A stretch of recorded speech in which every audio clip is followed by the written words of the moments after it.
Hello and welcome to the Daily Mill for Friday the 25th of August 2023. In today's Millwall news, big announcement, Jake Cooper has signed a new Millwall contract. He is not going to Glasgow Rangers, he's not going to West Brom, he's not going to Leeds or wherever else he was linked. He's staying at Millwall. This is from millwallfc.co.uk. Jake Cooper pens new Millwall contract. Millwall Football Club is delighted to announce that Jake Cooper signed a new long-term contract at the Den.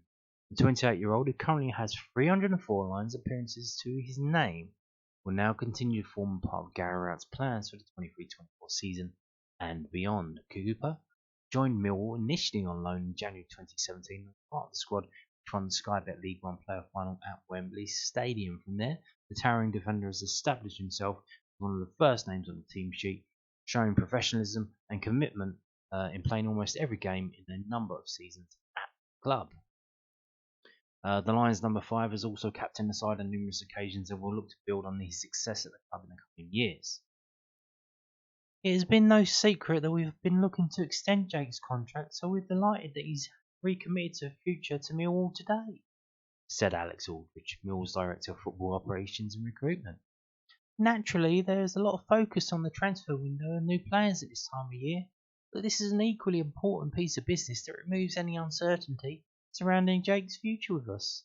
Jake has been an ever-present in the team since joining us in 2017, and he remains as hungry and ambitious as ever to keep driving the club forwards. Yes, indeed. And Jake actually put out a statement, open letter, graphic, and we're going to read some of it from the southernnews.co.uk. Jake Cooper signs a new long-term contract at Millwall as defender pledges to fulfil John Berylson's legacy in open letter. The 28-year-old has been at the Den since 2017. Jake Cooper has signed a new long-term contract at Millwall and penned a sincere open letter to fans as he announced his reason why. The defender has been at the Den since 2017 and has racked up 304 appearances for the Lions. Millwall opened up contract talks months ago and have finally nailed the 28-year-old down to new terms. His contract was set to expire at the end of the season, and unconfirmed reports this summer had linked him with moves away. Cooper expressed his affection for Millwall in a heartfelt open letter as he reflected on the events of the last few months, including the tragic passing of John Berylson.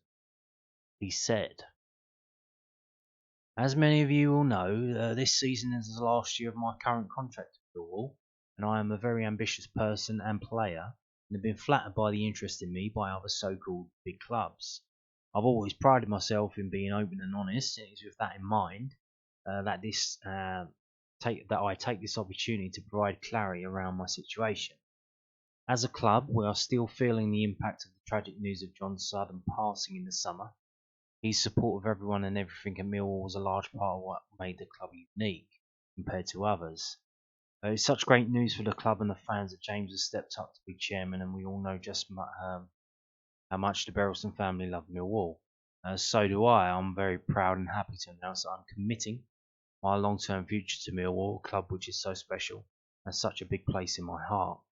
Many say this is a tough club to play for, but I love it. I relish those days down at Den when the fans come alive." Well, we'll see about that at Stoke on Saturday if we're losing that. So, Cooper added, "I'm desperate to achieve more in football, and as always, I will continue to do everything I can to help push us forward. I want to contribute to the collective effort to make John proud and fulfill his legacy. We are not the richest or most glamorous club, but when we are united, there is something so special about being a Lion." Cooper has been one of the Mill's most important players and appeared in all 46 of Mill's league games last season, starting 45 of them. He also wears the captain armband when centre-back partner Sean Hutchinson is absent. Underlining his importance to the club, Cooper has started all of Mill's last 44 league games and has appeared in all of the Lions' last 74 championship matches in some capacity. He last didn't make an appearance for the club in a league game in November 2021 when he was left on the bench for a trip to Hull City. Cooper has also scored 22 goals during these 6 years at the club. I think you see it in the statement that he's put out there. We, the fans, are massively underestimating, and we don't really understand how impacted the players are at the death of the chairman. I think that goes a long way to understanding why the players are struggling to perform. And I think that's something they need to work through and figure out. But I think we don't really understand how much it's affecting their psyches as people and as a team and as football players. And it's kind of telling that the two players in the squad that are performing are the youngest ones, who probably don't really understand yet. They haven't reached their physical peaks, or certainly mental peaks, that what a looming presence death can be in your life once you get to a certain age. Once you get to a certain age and you walk up the stairs and you're out of breath, you do certain things and it's harder to do. And you realize when you're like 40 something, you could be dead in 20 years. That most of your life has been done, and it's just downhill from here. It's just how steep is the decline. You're gonna get worse, and at the end you're gonna die, and that kind of comes early for professional footballers, because they need to be peak physical performers, and that's already starting to show in players like Hutch and Murray Wallace. They are getting old footballers. They could not be playing.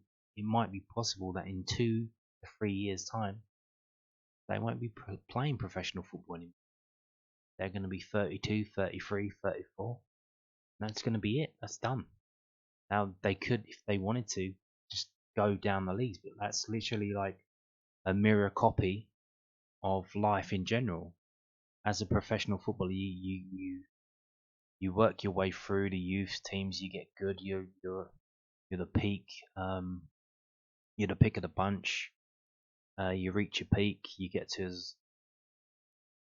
the levels that you get to. And once you get older, there's a tipping point, and you start getting down. And you see like some players. I think Barry Hales is still playing. He's like, is he like 48, 49? He's still playing, I think. But obviously, it's not. It's way down the level. It's basically one step up from Sunday League football. But that's it.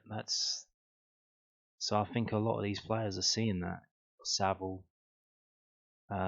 So they're staring at that, and they're staring at life in general, because John Berylson's died, and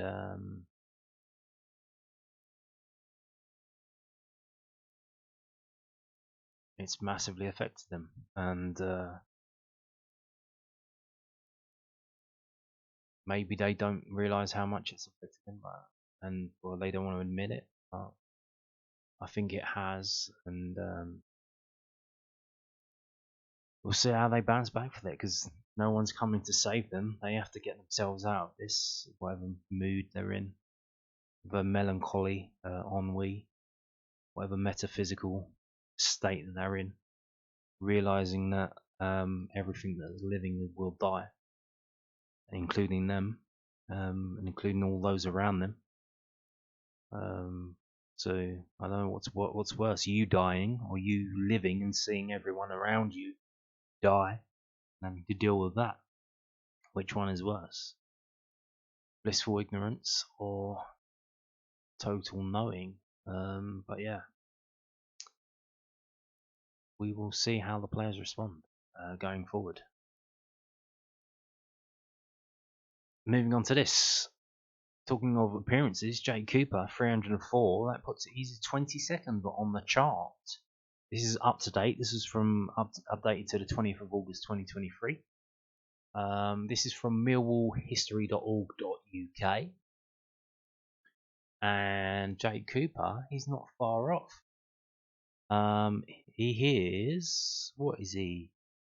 He is 110 games away from overtaking Alan McCleary at number 5. 110 games. That's basically 3 seasons worth of games. So this season, the rest of this season, next season, season after, he could be number 5 in this chart, behind Barry Kitchener, Keith Stevens, Harry Cripps, Neil Harris, and then Jake Cooper. What a list! What a top 5! What a chance to put his name in the up there. Not only that, but he scored 24 goals so far. Compared to the other defenders on this list, Alan Dunn's got 23, Paul Robinson's got 23, Barry Kitchener's got 28 goals. So 4 more for Jake Cooper and 5 more, and he'll overtake Barry Kitchener for goal tally. So yeah, this could be Jake Cooper's future in the next couple of years, working his way up this chart. So there you go. Jake Cooper signed on. Now, Jake Cooper, very much in his prime. One player working his way up is Romain Esse. He's given his first newspaper interview, and he's given it to the londonnewsonline.co.uk. So bad luck, Southwark News. So the South London Press pipped you to it. He talks about his progression with the Lions. England call up his first team learning curve. There haven't been too many feel-good moments at the start of Millwall's 23-24 campaign, but Romain Esse provided one at the Riverside Stadium earlier this month. The 18-year-old prospect was beaming from ear to ear after his goal, the first of his senior career, secured a 1-0 victory over Middlesbrough. He's one of our own, was the chant from the travelling supporter full-time, who cheered every time Esse whipped his arms into the air. The England under-18 player was quick to also point to Adomu Umaku, who surged down the left, riding a sliding tackle in style, created the shooting opportunity. It was surreal, Esse told the South London Press. Because even from last season, I was thinking, like, when am I going to get my first goal? There were very near moments when I could have scored. Middlesbrough are a big team and it's a big stadium. Us getting the first goal of the season, my first senior goal, was great. As the ball was pulled back, I just felt the moment was going to happen. And after I hit it, I was looking at where the ball was going, and I couldn't believe it. I hit so perfectly. I hadn't scored for a long time, but I won't forget that. Esse was born in Lewisham Hospital and raised in Peckham and Bermondsey. He attended St Thomas the Apostle School in Nunhead and trialled with Chelsea before signing for Millwall. I joined when I was 8 or 9, said Esse, who also played Sunday football for Athenley in Nunhead, or Peckham Rye. Chelsea were liking my progress, but I came to Millwall because I was living in South East London. The stadium was nearby. It was ideal for me and my family. Esse played in the same district team as Karoy Anderson and Nathan Slimway, both catching the eye in Charlton's first team this season. Who?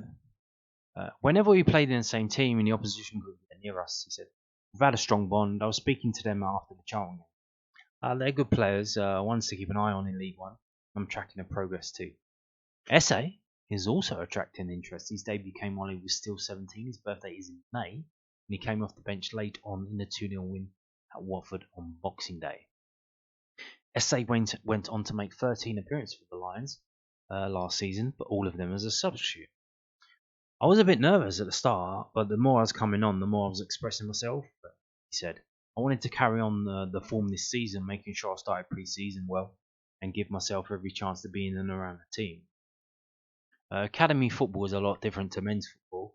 It's a lot more physically demanding. I've had to adapt my game, fewer touches, or only in the right areas. The way I like to play is with freedom and expressing myself, but I've had to learn what areas to use that on the pitch. The senior boys are helping me in training as well in my position. Duncan doing great, and so is I. We basically play in the same position, so they understand what's required. Sometimes I'll ask them for their advice, and they always have the right answers. It's the same with the members of staff, Ads or Robbo. They tell me what I can do better. The perils of academy football are that bigger clubs come hunting for the talent. Millwall have endured that with Zach Lovelace rejecting a professional deal to sign for Rangers. Man City have also picked up Samuel Edozie and Darko Gyabi, now at Southampton and Leeds respectively. But Esse signed what the Lions described as a long-term contract in January. I've grown up in this area and all I've known is this club, he said. Working hard was all I thought about after signing the pro contract. The rest will just come. Esse's progress has led to England under-18 honours. His father Jonas received the email from the FA when he was selected in March, making his debut in a 2-1 win over Croatia in Medellin. I was in training and I had no clue, said Esse, who also qualifies to represent Cote d'Ivoire. I saw my phone had lots of calls from my dad and he told me. I went home quickly and said, we need to sign everything because I want to make sure of going. It was a good experience.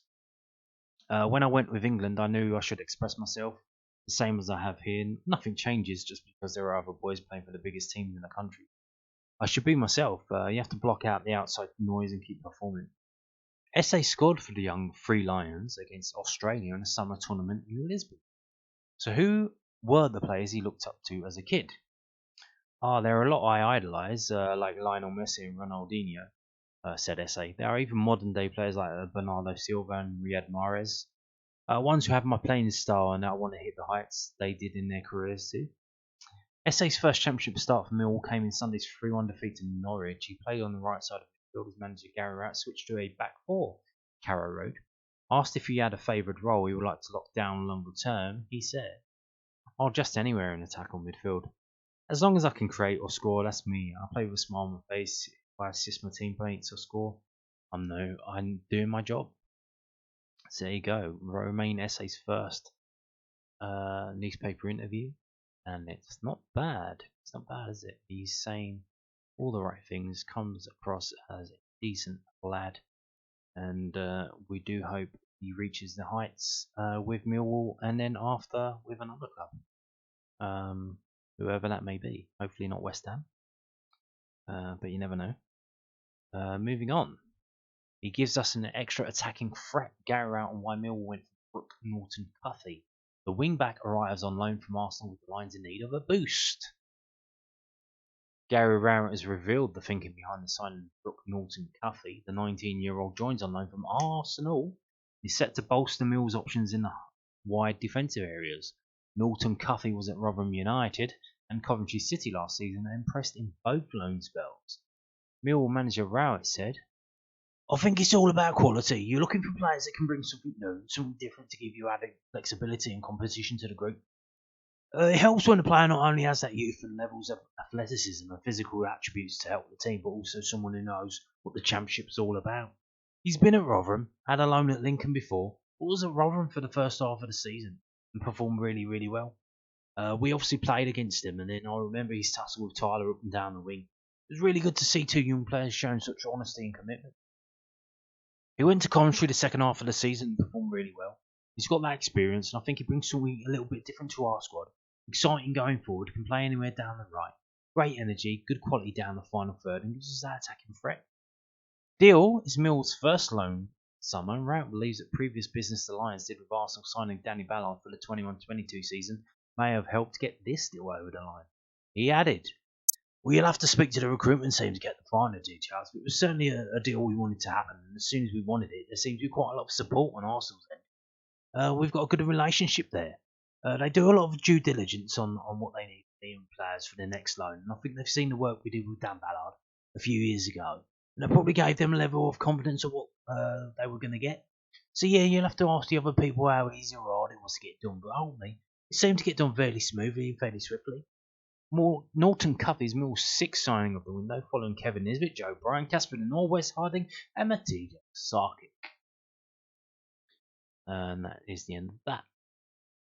Moving on to... It just keeps coming. Oh no, we're actually on the preview of the game now. That was it for the news stories. We are now previewing the game. This is the preview from millwallfc.co.uk, the club's official website. Millwall host Stoke City at the Den, the Sky Bet Championship on Saturday afternoon, kick-off 3 p.m. The Lions return to SE16, looking for a reaction following last weekend's defeat at Norwich City as they take on a Potter's outfit with 2 wins and 1 loss from their first 3 league matches. George Honeyman will miss the visit of Alex Neil's side, with the fitness of Casper Noor and Joe Bryan to be assessed before the action gets underway. Otherwise, Gary Rout has a full squad to select from, with new low signing Brooke Norton-Cuffy available for selection for what would be his Lions debut. Idomi Omaku stepped off the bench at Carrow Road to score a late consolation goal and could give the manager food for thought. Tickets for the fixture are still on sale. Blah blah blah blah blah blah blah blah blah blah. Something about e-tickets and all the rest of that. International subscribers stream the match with a match pass for £10. Check your journey, track your train journey if you're travelling by train. So yes, and I think this one there is a 132 page souvenir program. Remember them? Celebrating 30 years at the new Den. It will be on sale around the ground before kick-off. Priced at £5. £5. Yeah, remember that? Are you old enough to remember that? Do you still have your copy of that? That style of font and whatnot. That was the style of the program. I think it was Sporting. Was it Sporting Lisbon? Was the first game? The one where the John Smith, the Labour leader who died, and let Tony Blair get into it. He came and cut the ribbon, and that was they had a big massive program for that as well. And it looked just like that. So yeah, that was 30 years ago. A souvenir edition celebrating Millwall Football Club's 30 years at the new Den will be on sale around the ground this weekend. The Lions take on Stoke City in SE16 on Saturday afternoon, kick-off 3 p.m. with a 132-page issue on sale before kick-off, detailing 3 decades at the stadium. 3 decades. The front cover sees Lions season ticket holder Rebecca Stanton and Stephen Jones dressed in 23-24 and 1993-94 home kits respectively, while there is a host of content inside, including a look back on every campaign, supporters' classic matches, and more. Priced at £5, the A4 book can be found available to buy at various points around the stadium this weekend. The souvenir edition will also be available online through Curtis Sport, with details to follow in due course. Curtis Sport are the publishers of programs. They published the John Berylson memorial book, program book, whatever, and you'll be able to buy it on their website, and I'll show you that when it pops up. So don't worry, I'll let you know when you can do that. There it is in full. It looks exactly like the program from 30 years ago. Cracking. And it's good to see. Obviously, they've stopped doing. The club have stopped doing programs match by match by match. There is a supporters program that's available, but it's very limited, and it's more like you need to know someone to where to get it. It's not like just out in the public. You can subscribe, but you have to email someone and figure it out. It's not very slick in terms of being able to just click on a website and buy it. You have to email someone and do a deal with them or something. It's all very weird, but yeah, it's good to see the club doing programs now for special events like this. So we'll see. Hopefully this is a thing for the future.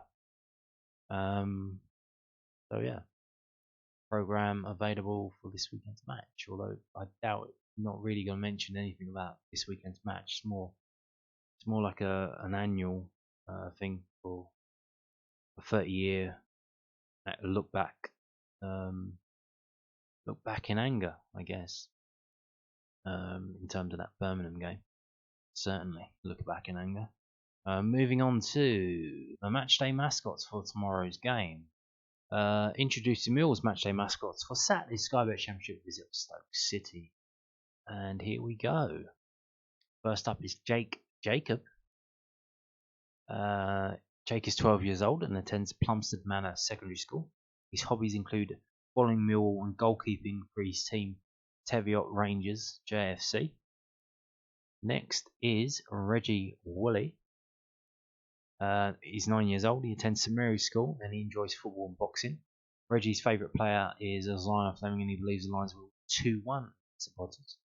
Next up is Fred Foster. That's him on the left. Fred Foster attends Holy Trinity School in Chelsea and he enjoys playing and watching football as well as building Lego. Fred's favourite player is Zion Fleming and he predicts a 1-0 win for Millwall today. Next is Caitlin Jakes. Caitlin is 13 years old and she attends Sittingbourne School. Her main hobby is gymnastics and her favourite Millwall player is Jake Cooper. Well, she got some good news today with him signing that new long-term deal. Caitlin thinks the Lions will beat Stoke 2-1. Next is Tommy Sandel. He's 8 years old. He goes to Cedar Academy and he enjoys playing for Rochester United under 9s, as well as playing for 2 football academies during a week. Very busy. Tommy also loves to attend every Millwall home game. His favourite player is Tom Bradshaw, especially after recently meeting him whilst on holiday in Turkey. Tommy hopes the Lions beat the Potters 2-1 this weekend. We hope you all have a lovely day. The Millwall message board for tomorrow's game. Below are the entries sent into the club ahead of Saturday's Sky Bet Championship visit of the Potters. Wishing Paula Evans a very happy birthday on the 23rd of August. I love you always. So that was 3 days ago, and that's her there on the left. That's Paula Evans on the left. Happy birthday to the father of Manny Parasol, a lifelong Millwall supporter who recently turned 70. I believe that's him on the right there. The right. And happy 17th birthday to Alfie Howard for the 17th of August, so 10 or so days ago. John Clousley's new sign dedicating his pub to the memory of John Berylson has arrived. And there it is. Interesting. Nice. Happy 7th birthday, Joe Pizarro. Love Mum, Dad, Eva, Lola, and Johnny. Happy birthday, Mark. Have a great day from all of us. Happy birthday, Rachel. Have a good one. Love, Jan, Dunk, and the 80. Dun, dun, dun, dun, dun, dun, dun, dun, dun, dun, dun, dun, dun. Now, moving on to previewing the game tomorrow against Stoke at home.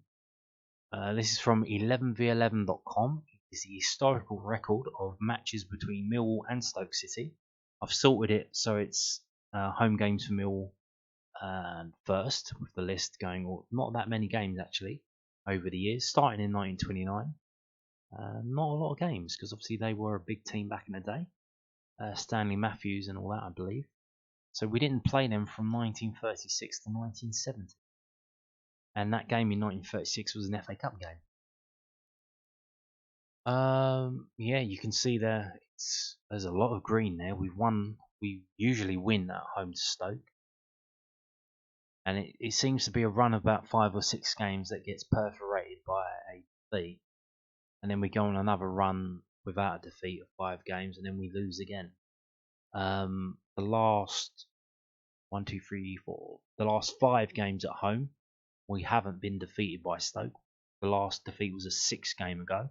That was in 2005. That was in August. That was the 13th of August. That was a 1-0 defeat. But since then, we've had a 0-0, a 2-0 win, another 0-0, a 2-1 win, and a 2-0 win. That was last time up. That was in July 2022. So obviously that was the early game because of the World Cup starting. We kicked off in July, so there you go. You may remember that. That was a game. That was a Charlie Gresswell scoring game. So yeah, it's a game we win. We generally win at home.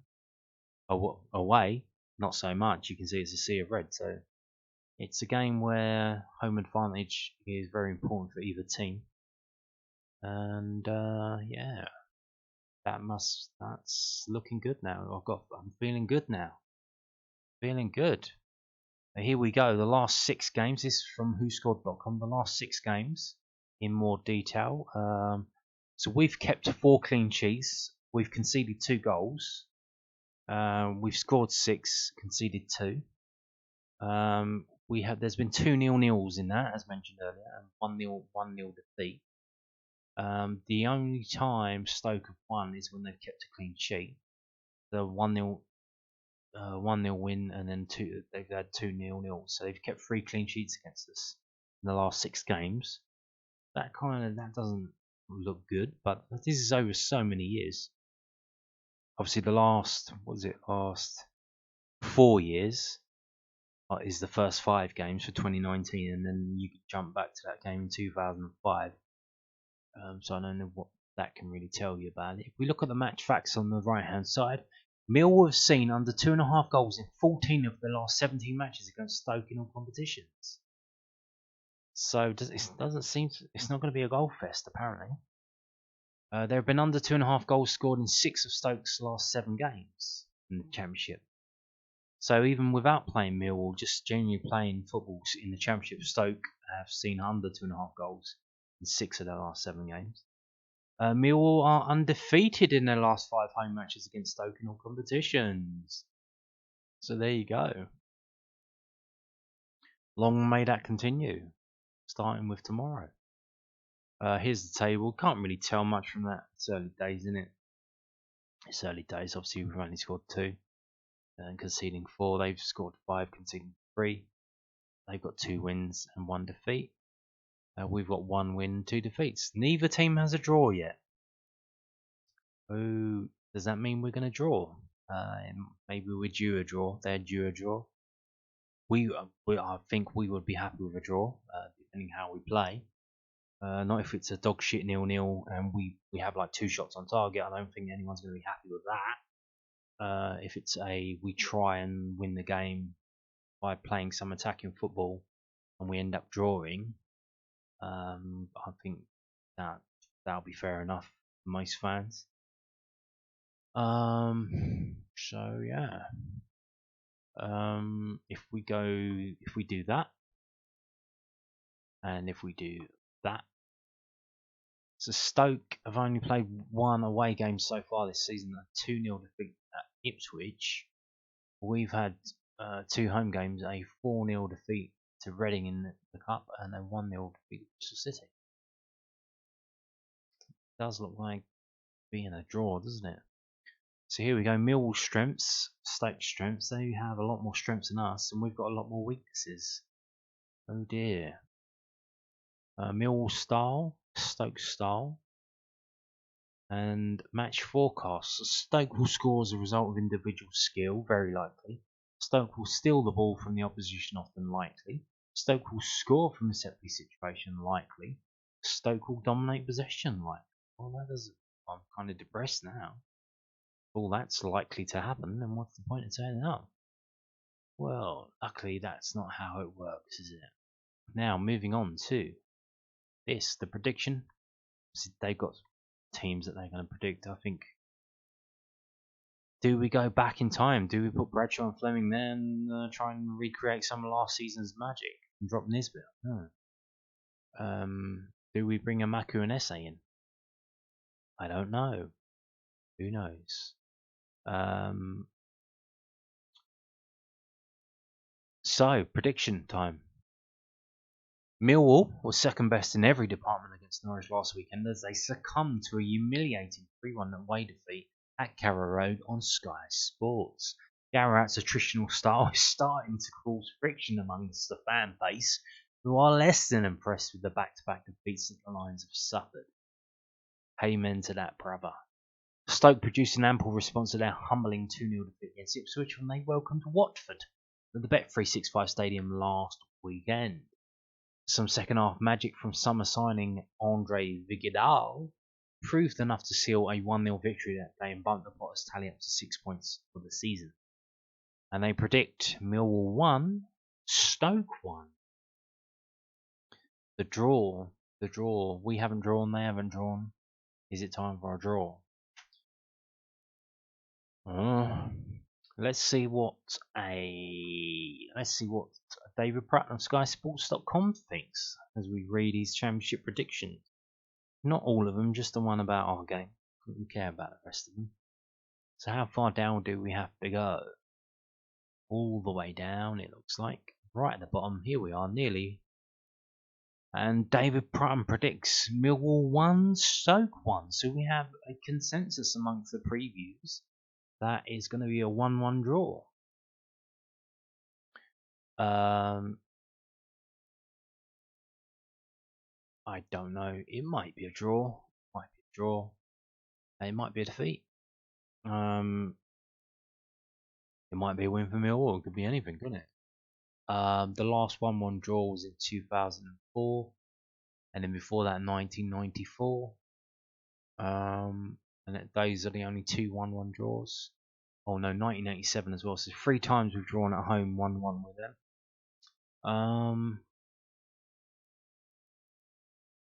Oh, we're in dire straits, aren't we? It all depends what Gary Rowett does. I mean, he's blaming the players and the performances, but if he picks the same players again, like, I don't know what it is. It's the players coming off the bench seem to be performing better. So yeah, I don't know what's going on there. Some players probably deserve to be dropped. Fleming, anyone? What has he done so far this season? Not much. Maybe it's time to put him to the bench and then see how he reacts coming off the bench and not playing from the start. But yeah, if Gary Rowett picks the same old, and we get the same old performance and the same old result, could be a bit of a beating, a bit of a shoeing. We've got Norton Cuffy now. Looks like he's going to go straight into the team. So we'll see how that works. But he's going to bomb down and cross it into who? There's no target man unless he plays Bradshaw. Bradshaw is a kind of target man, box in the box. I'm not really sure how Nesbitt plays yet, or how he's supposed to be playing for Millwall. Doesn't seem to be working. So yeah, if you play Norton Cuffy and Joe Bryan, there's no got to play Bradshaw. Will he do that? Why did he drop Bradshaw? Bradshaw was top scorer from last season. Obviously, he spent all this money on Nisbet. Has to justify that by starting him. So we'll see how we go. We see how we go. What happens? What is the team that Gary Rowett's going to put out? And how will they play? How will they respond? See, this week we've had Watmore coming out. We've had Saville coming out in the press. Hutchinson coming out. Jay Cooper with that statement about John Brelson and his legacy when he signed his new contract. So the players, like I said before, they seem to be affected by the chairman's death, and it's taken a while for them to get over that. So that in mind, a win probably is off the table, unless we get a bit of luck.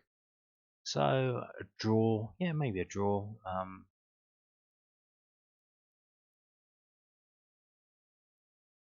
I wouldn't be surprised if it's 0-0, to be honest, which wouldn't be. We still play shit. If it's like, because the Bristol City game was heading for a 0-0 draw before, obviously Eze scored at the end. So if it's the same as that, I mean, it's going to be the atmosphere is not going to be good if we play that shit as that. But it wouldn't surprise me if it was that, actually, a 0-0 draw. So yeah, I'm probably going to go for a 0-0 draw.